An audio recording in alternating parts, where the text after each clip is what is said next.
Olá, seja bem-vindo ao Veritas Mysteriorum. Meu nome é Roger e você está na quarta Teorias da Conspiração.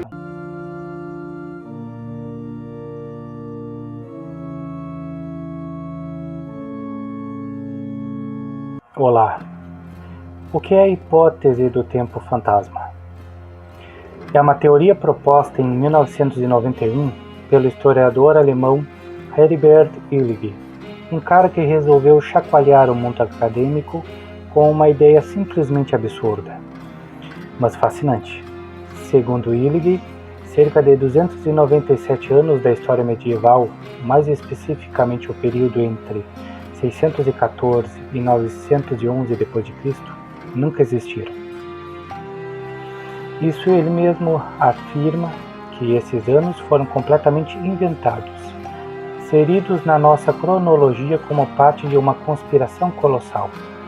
Se isso for verdade, significa que hoje, em 2025, na verdade estaríamos vivendo em algo como o ano 1728. A teoria sugere que esse tempo fantasma foi fabricado por três figuras poderosas da época: o imperador do Sacro Império Romano Germânico Otão III, o Papa Silvestre II e possivelmente o imperador bizantino Constantino VII. O objetivo? Manipular o calendário para que Otão III pudesse reinar no simbólico ano de 1000 d.C., um marco milenarista que teria um peso enorme para os cristãos da época. Eles teriam falsificado documentos, alterado registros e até criado figuras históricas inteiras para preencher esses 297 anos, que, segundo Illig, são pura ficção. Quem é Heribert Illig? Antes de entrarmos nos detalhes da conspiração, vamos conhecer o cérebro por trás disso tudo.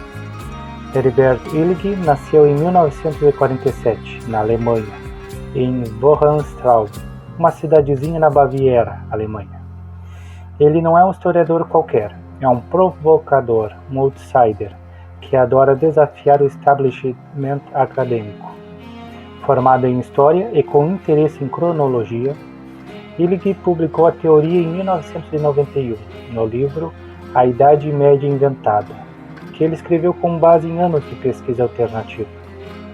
A ideia ganhou ainda mais força com a colaboração de outro alemão, Hans Ulrich Niemitz, que em 1995 escreveu o artigo O Início da Idade Média Realmente Existiu?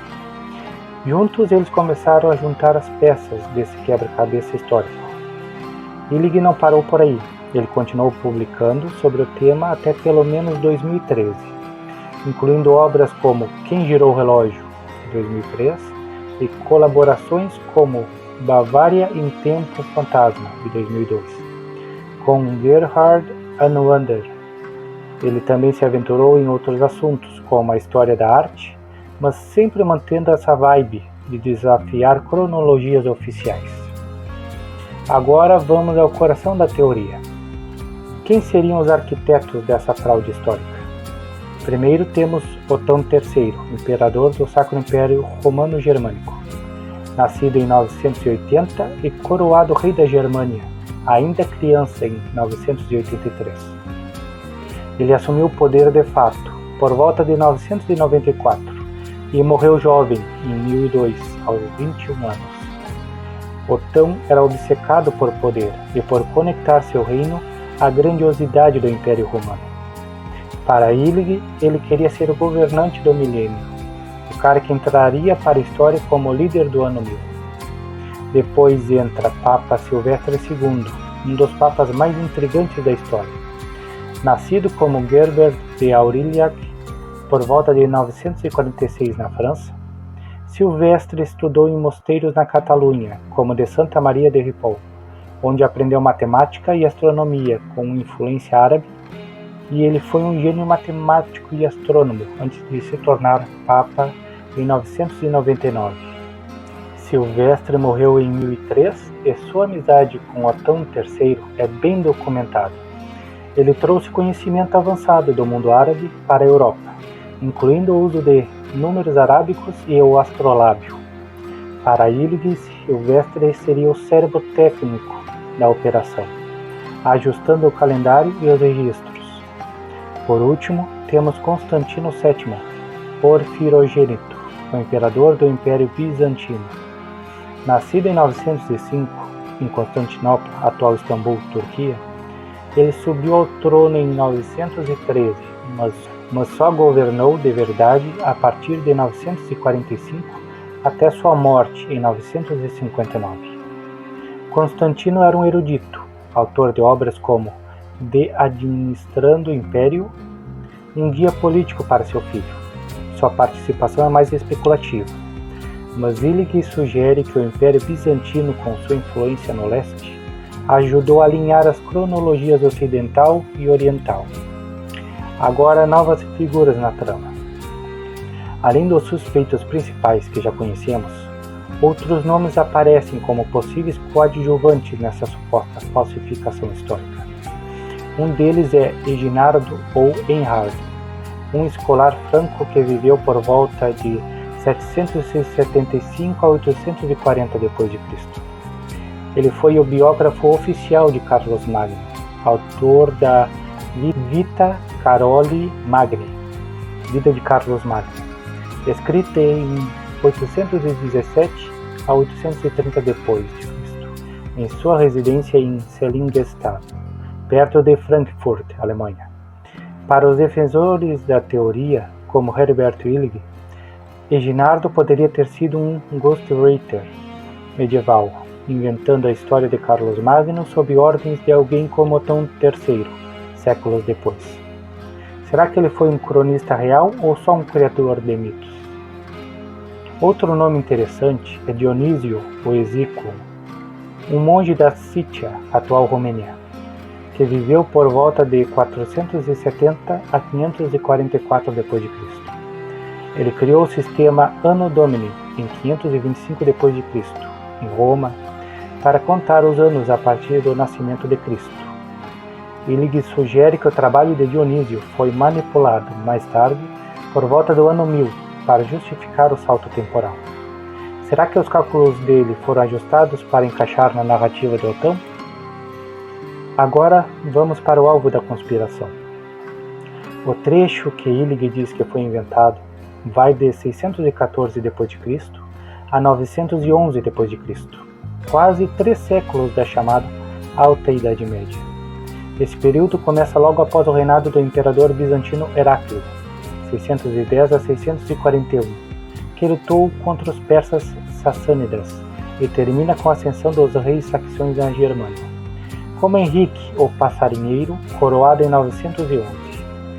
É a era do Império Carolíngio, dominada pela figura de Carlos Magno, que reinou de 768 a 814 e foi coroado imperador em 800 em Roma, pelo Papa Leão III. Segundo Illig, esse período inteiro é uma farsa. Ele diz que eventos como a expansão franca, a cristianização da Europa e até a fundação de cidades como Aachen, na Alemanha, foram fabricados ou datados errado.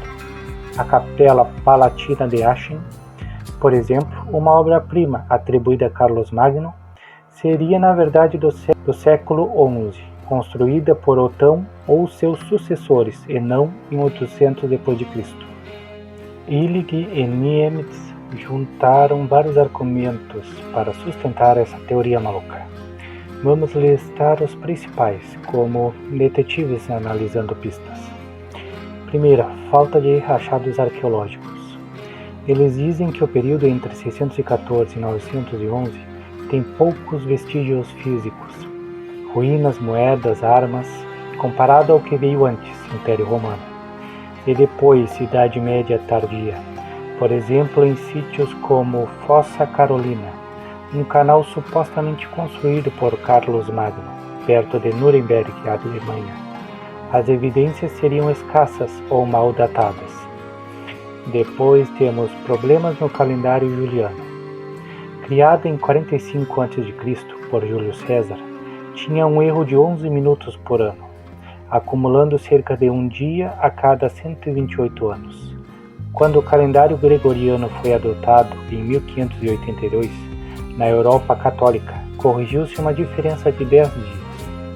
Illig pergunta: se todos os séculos desde 45 a.C. fossem reais, não deveria ser 13 dias? Para eles, prova que 297 anos foram pulados.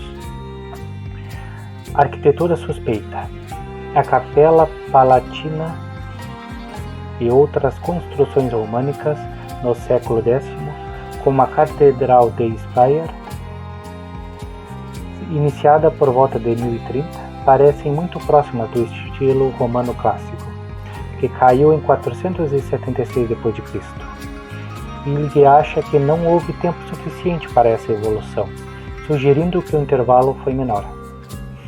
Estagnação histórica.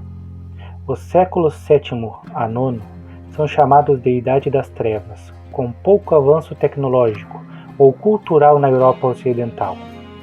Illig vê isso como um sinal de que esses anos não existiram, seriam um vazio preenchido com histórias falsas. Agora vamos dar uma olhada em alguns acontecimentos que caem no intervalo questionado e que Illig coloca sob suspeita. Um deles é a Batalha de Roncesvalles, em 15 de agosto de 778 d.C., nos Pirineus, entre os francos de Carlos Magno e os bascos. Esse evento inspirou a famosa Canção de Rolando, um poema épico do século XI. Para Illig, a batalha pode ser uma invenção literária retroativa, criada para dar credibilidade ao reinado fictício de Carlos Magno. Outro marco é a fundação da Abadia de Lorsch, em 764 d.C., perto de Worms, Alemanha. Esse mosteiro, patrimônio da Unesco hoje, é apontado como um exemplo da arquitetura carolíngia. Mas Illig argumenta que os estilos ali encontrados, como os arcos e colunas, têm mais a ver com o renascimento toniano do século X do que com o século VIII. Será que Lorsch foi plantada na história? Outros defensores da teoria. Além de Illig e Niemietz, outros nomes menos conhecidos já flertaram com a hipótese do tempo fantasma. Um deles é Gunnar Heinzel, um sociólogo alemão nascido em 1943, que morreu em 2023. Ele propôs revisões radicais na cronologia antiga, como em seu livro Quão Antiga é a Humanidade, de 1996. E chegou a simpatizar com Illig, sugerindo que os séculos perdidos poderiam explicar lacunas na história do Oriente Médio também. Há também Christian Bloss, um físico alemão que, em parceria com Niemietz, escreveu sobre discrepâncias em datações de carbono 14, que poderiam apoiar a teoria. Em um artigo de 1997, ele questionou a confiabilidade de métodos científicos para datar o período entre 600 e 900 d.C., mas suas ideias foram amplamente ignoradas pelos cientistas mainstream. Mas há furos na teoria. Os historiadores tradicionais jogam um balde de água fria na hipótese do tempo fantasma, com argumentos sólidos. Vamos aos fatos que derrubam Illig. Astronomia não mente. Registros de eclipses como o eclipse solar de 29 de julho de 436 d.C., descrito por fontes bizantinas, ou o de 17 de outubro de 702 d.C., anotado em crônicas árabes, batem com a cronologia atual. Se 297 anos fossem falsos, esses eventos estariam fora de lugar.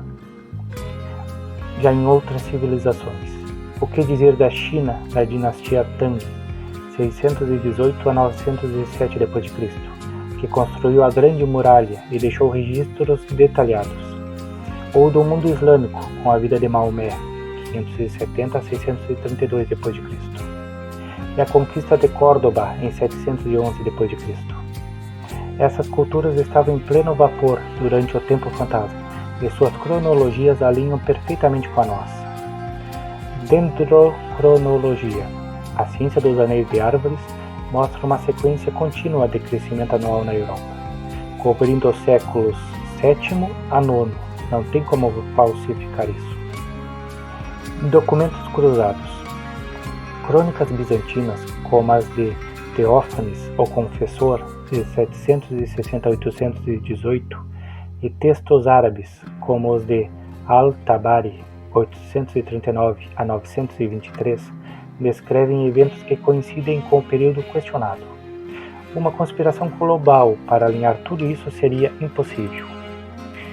Quando Illig lançou a teoria em 1991, ela explodiu na Alemanha. Em 1997, a revista acadêmica Ethik und Sozialwissenschaften abriu um debate com especialistas, mas o hype acadêmico morreu rápido, fora 2 círculos sérios. A ideia virou febre na mídia alternativa alemã, com Illig dando entrevistas e palestras. Ele publicou atualizações até pelo menos 2013, mas nunca conseguiu apoio significativo, fora de nichos conspiratórios. No resto do mundo, a teoria é quase desconhecida. Historiadores alternativos como David Howell, que revisa a cronologia do Egito Antigo, ou Immanuel Velikovsky, famoso por Mundos em Colisão, nem tocaram no assunto. Para a comunidade acadêmica, a hipótese do tempo fantasma é uma curiosidade divertida, não sem pé nem cabeça. Mesmo com esses detalhes, a hipótese do tempo fantasma não decolou fora da Alemanha, talvez porque ela exija reescrever a história global, o que é um desafio monumental. Nos Estados Unidos e no Brasil, por exemplo, ela mal aparece em canais de conspiração, ofuscada por temas como JFK ou OVNIs. Mas quem sabe agora, com esse vídeo, a gente não acende uma faísca. Resumindo, Herbert Illig jura que 297 anos de 614 a 911 d.C. foram inventados por Otón III, Silvestre II e Constantino VII, para manipular o calendário e brilhar no ano 1000. Carlos Magno, pura ficção. Aschin, Córdoba e São Galo, peças de um quebra-cabeça. As provas vão de buracos destruídos a calendários suspeitos, mas os críticos derrubaram tudo com eclipses, anéis de árvores e vikings. É conspiração genial ou delírio total? Se você chegou até aqui, curta e se inscreva e deixe nos comentários sua opinião ou sugestões de vídeos. E até o próximo vídeo.